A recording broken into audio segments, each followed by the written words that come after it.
اور رحیم اللہ ہے جو خالق و مالک ہے، زمین آسمان کا مالک ہے، کائنات کا خالق ہے، وہ تو اللہ ہے۔ جس نے یہ کہہ دیا رام رحیم ہے کہ کسی مسلمان نے، وہ دوبارہ کلمہ پڑھ لے۔ کون سا کلمہ پڑھے؟ لا الہ الا اللہ محمد الرسول اللہ صلی اللہ علیہ وسلم۔ ہاں، کلمے کا پڑھنا پڑے گا۔ کیوں کہ اس نے اللہ کے ساتھ شریک کیا ہے، اللہ کے غیر کو، اور شرک اللہ کو بالکل برداشت نہیں۔ ان اللہ لا یغفر ان یشرک بہ ویغفر ما دون ذلک لمن یشاء۔ اللہ شرک کو معاف نہیں کرے گا، اس کے سوا جتنا بھی بڑے گناہ ہوں گے اللہ معاف کر دیں گے۔ لیکن یہ کب؟ یہ مرنے کے بعد کا معاملہ ہے۔ مرنے سے پہلے تو کفر شرک بھی معاف ہے، اور معاف کیے بھی ہیں اللہ نے۔ ابو جہل کے بیٹے اکرمہ کا کفر معاف کیا اللہ نے۔ ہندا کو اللہ نے ہدایت بخشی، وحشی کو حیثیت انسانیت عطا کی اسی کلمے کی برکت سے۔ کون سا کلمہ؟ لا الہ الا اللہ محمد الرسول اللہ صلی اللہ علیہ وسلم۔ آپ بھی پڑھے کہ جب یہ کلمہ کفر شرک کو معاف کروا سکتا ہے تو میرے آپ کے گناہ تو اس سے کم ہے نا؟ اسے صدق دل سے پڑھیں، لا الہ الا اللہ محمد الرسول اللہ صلی اللہ علیہ وسلم، اور یہ یقین کر لیں، اللہ کی قسم ہے یقین کر لیں کہ آپ کے پچھلے گناہ اللہ نے معاف کر دی۔ اللہ کے نبی صلی اللہ علیہ وسلم ایک جگہ تشریف فرمائے، صحابہ ساتھ میں، آپ نے کہا کیواڑ بند کرو، صحابہ نے کیواڑ بند کیا۔ اب آپ نے پوچھا کوئی اجنبی تو اس میں کوئی نہیں ہے؟ کیا مطلب؟ کہ اللہ کا انکار کرنے والا، وقت کے نبی کا منکر تو کوئی نہیں ہے؟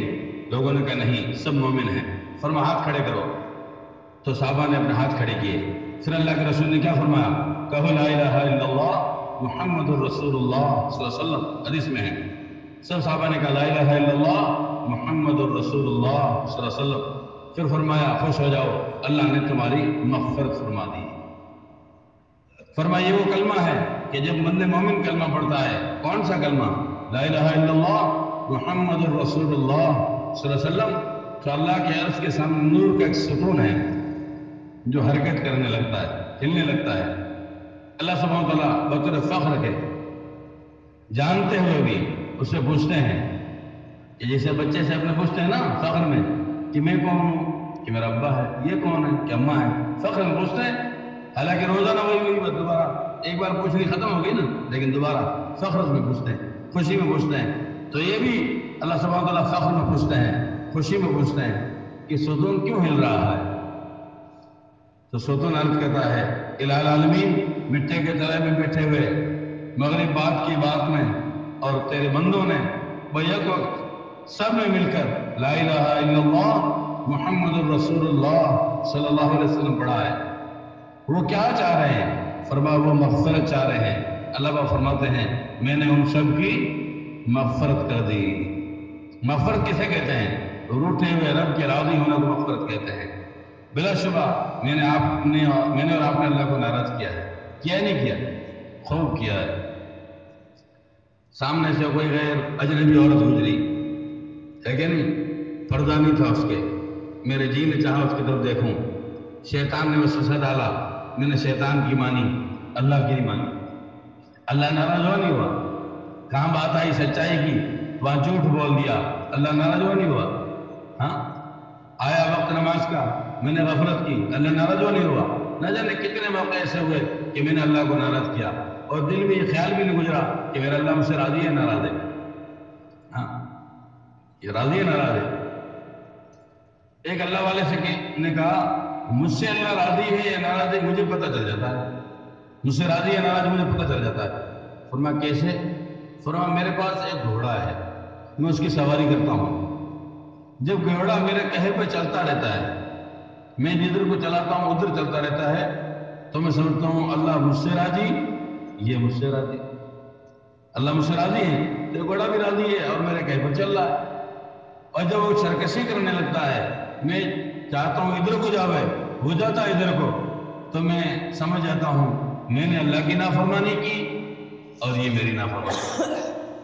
اللہ مجھ سے ناراض اور گھوڑا بھی ناراض، اللہ راضی تو گھوڑا بھی راضی، اللہ ناراض تو گھوڑا بھی ناراض۔ اسے اندازہ لگا لیتا ہوں، ہم بھی اندازہ لگا لیں کہ اللہ مجھ سے راضی ہے ناراض ہے، کہ میرے ماتحت میری بیوی، میرے بچے، میرے یار، میرے دوست، میرے ماتحت کام کرنے والے مجھ سے راضی ہے ناراض، کہ ناراض ہیں تو سمجھو اللہ ناراض ہے۔ اگر وہ آپ کے کہے پر چل رہے ہیں تو سمجھو اللہ کہ کہیں پہ آپ چلے، آپ کے کہیں پہ یہ چلے. ہر ایک کو اپنے اندر کمی تلاشنی چاہیے، اور نیکی کر کے مطمئن بھی نہیں ہونا چاہیے اور نا امید بھی نہیں ہونا چاہیے.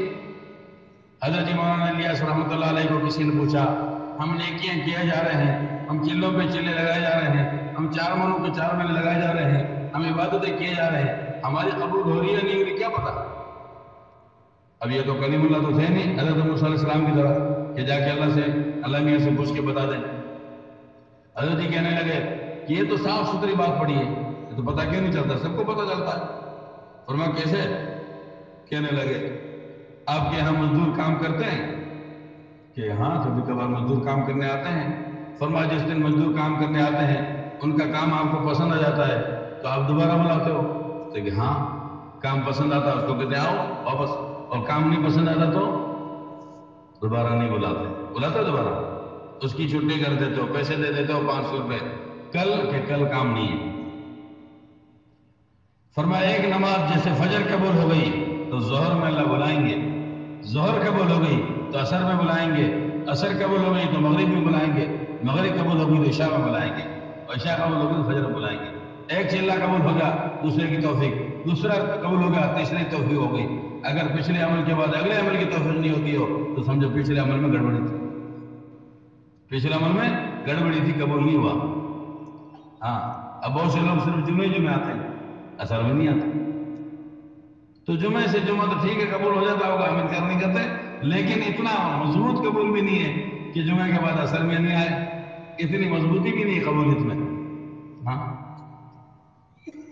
اس لیے بھائی دوستو بزرگوں، اس آنے کو اللہ کی طرف سے انعام سمجھے کہ 1,00,000 مسلمانوں میں سے چھانٹ کے اللہ نے 2,000 2,500 3,000 4,000 سمجھ لو مجمع بھیجا ہے.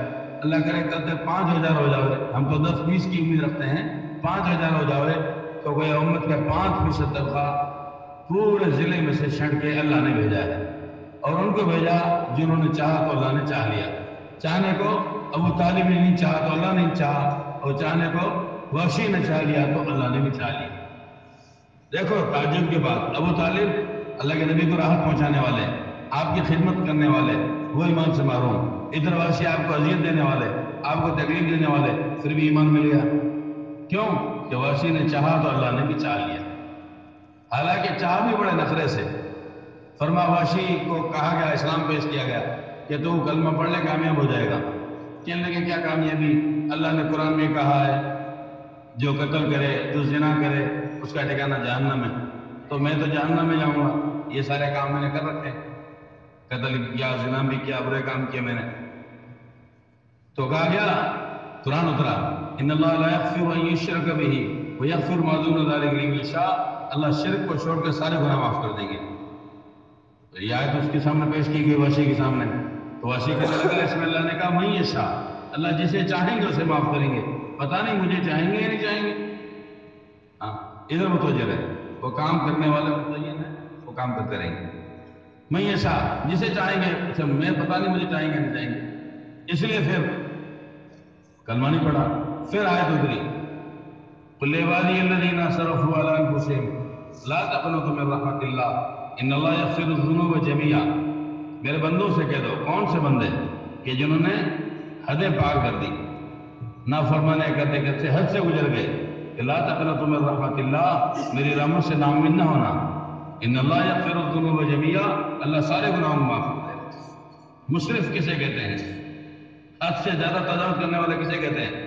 اللہ نے قرآن میں فرعون کے متعلق کہا ان فرعون لعلا فی الارض وانه كان من المسرفین، کہ فرعون نے بڑی سرکشی مچائی اللہ کی سرزمین پر، وانه كان من المسرفین، اور وہ بڑا مسرف تھا. یعنی فرعون جیسی جس نے اپنے آپ کو خدا کہا، انا ربکم الاعلی کہا، یعنی اتنی حدیں پار کرنے والا بھی اللہ کی رحمت سے نا امید نہ ہو. لا تقنطوا من رحمت اللہ، اللہ کی رحمت سے نا امید نہیں ہونا ہے.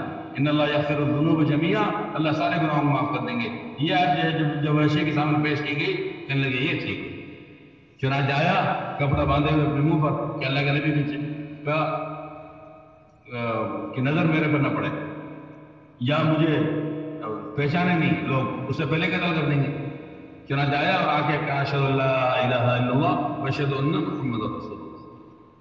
اس کا کلمہ قبول ہو گیا. اب اللہ کے رسول فرماتے ہیں کلمہ قبول ہے لیکن وہ واشی وہ طریقہ بتا جس طریقے سے تو نے میرے چچا کو شہید کیا تھا، طریقہ بتا. اب طریقہ بتایا، اللہ کے نبی زاروں قطار ہو گئے، سارے صحابہ زاروں قطار ہو گئے.